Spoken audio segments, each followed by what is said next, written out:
Here are my top 5 audition mistakes. I'm sharing these with you so that you do not make the same mistakes. Being a Broadway performer is pretty cool and a lot of hard work, but getting there is even harder. I'm gonna tell you all about it. I'm Adrienne Walker. Welcome to 32 Bar Cut.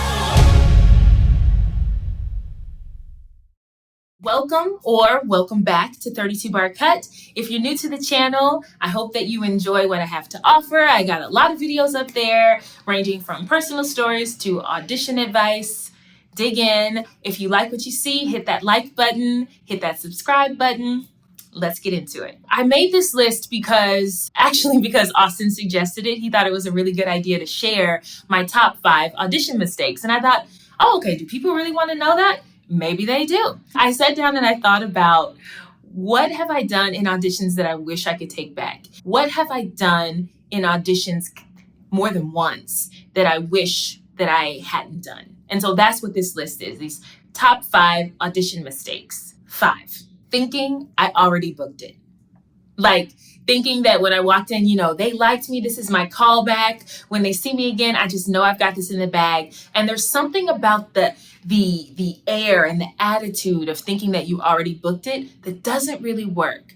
It's great to be confident, but smug, not so much. And there are times that I've walked in thinking that I've got it in the bag, and I don't, because I don't know who else is coming in. I don't know what relationships they have with other actors. Maybe they're hoping to work with this one actor that they already worked with, and it doesn't matter that I gave a bomb audition. They're looking forward to working with Ashley or Brianna, instead of me. So walking in thinking that I've already got it in the bag doesn't work for me. It may work for other folks, doesn't and has not worked for me. 4, not being prepared. Yes, I have done this. I know on this channel I say, be prepared, but I say this because I have walked in auditions and not been prepared. And then I've tried to wing it. It never works. You cannot wing an audition, especially when you have the material for the show and they're asking you to sing this new material. You can't wing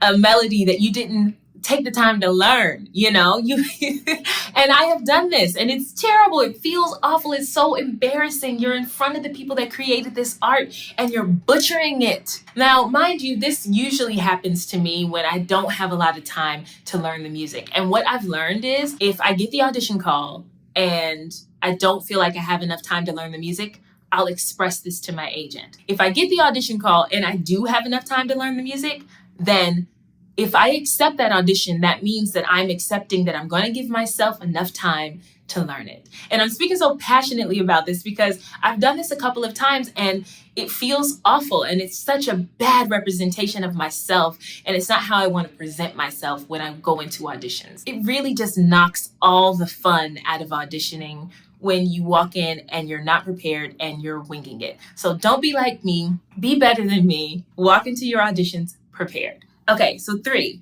letting my nerves take over. I've walked into so many auditions and just felt such great nerves that I wasn't able to enjoy the audition. I wasn't able to deliver. I wasn't able to show them what I had practiced and what I had prepared. And I just was a huge nervous ball of energy. I finally broke through that by 1, starting to believe in myself.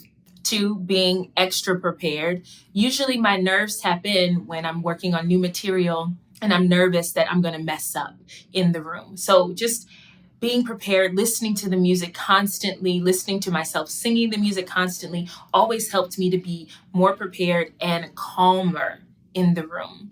3, I used to get really nervous depending on who was behind the table. When I first started out in my musical theater journey, I didn't know anything and I didn't know anyone. So I didn't get nervous before my auditions. I didn't know who that artistic director was or what their resume was and the awards and accolades they had. I was just going in for this show because I thought it would be a good fit for me and for my voice. When I got deeper into my career and became more knowledgeable of the key players in Chicago, and then when I moved to New York, and the casting directors and directors, I went from auditioning for a community theater to auditioning in front of Tony award-winning directors. And when that started happening, I had reason to be nervous because of it. I felt like I had something to prove. And because of that, my nerves tapped in and I wasn't able to deliver the best audition. So letting my nerves get the best of me is one of my top 5 audition mistakes. Number 2, showing frustration and judgment about my audition in the room. I don't know if you've ever done this before, but I have, where I'll finish a song or I'll finish a scene and I'm already judging myself about it. They can see that and it doesn't look good. I assume it must have made me appear like I wasn't confident in myself, I wasn't happy with myself, that I might be difficult to work with because I'm an overthinker and I'm judging myself. I think that folks just want to feel good in the room and they want to feel confident about this actor and that this actor can hold down this role. And whenever I judge myself and get frustrated with myself in auditions, I am not conveying that they should be confident in me and my abilities. And so I have found that when I'm prepared and when I feel good about what I'm delivering to them, I can keep myself from having that reaction. But I actively choose not to have those reactions in the room. And that has helped a lot because then you look like you know what you're doing, and the director or the casting director, they can have confidence that you know what you're doing. I mean, it's not a fake it till you make it, but it is about delivering the product that you yourself would want to hire. And that's something that I had to learn in my audition journey. And I wish that I had judged myself a lot less in the room. It is okay to not be perfect. It is okay to make mistakes. It is okay to be a human being in front of other human beings. We are not robots. We are not superhuman.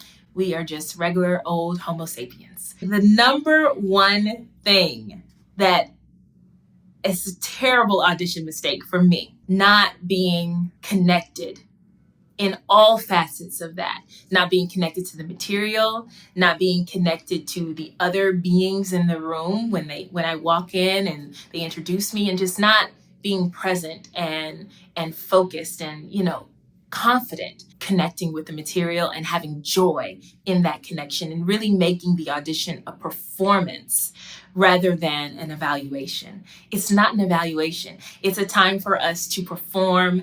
It's just a little mini performance, and you might get a job from it, but it's important to enjoy that miniature performance for that moment and to leave it there. Those are my top 5 audition mistakes. And I would love to hear what some of your audition mistakes have been, some of your audition mishaps have been in the past, and what you learned from it. So comment down below with any of that, and I will see you next time.